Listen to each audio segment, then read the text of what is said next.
Heiða Hlín Björnsdóttir. Heiða, það er komið haust, körfuboltinn byrjar að rúlla.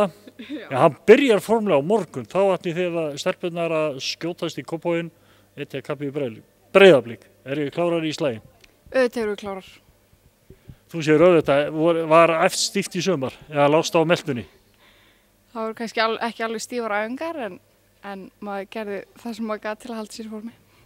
Það er náttúrulega þýðir ekkert annað en að vera klár þegar slagurinn byrjar. Segðu við.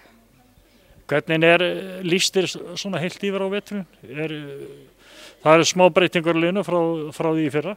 Já, mér líst bara mjög vel á þetta. Unnur komið tilbaka eftir að hafa átt barn og nokkra farna, þannig að þetta er bara, mér líst bara mjög vel á þetta og liðið á hellinginni.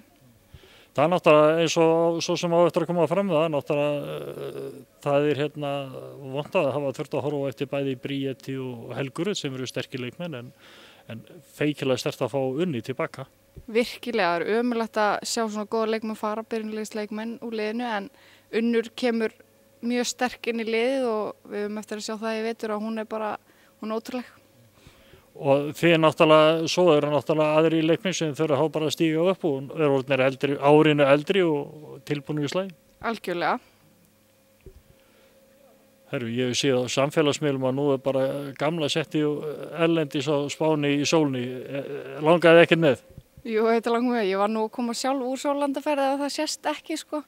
En jú, þau þurfa líka að skemmta sér eins og við hin. Það er gammalt fólk eitthvað að skemmta sér? Þau þurfa allavega að skemmta sér. Heiða, takið leikinn á morgun og gerið eins gott úr þessu eins og hættir. Já, auðvitað. Gangi ykkur vel. Takk.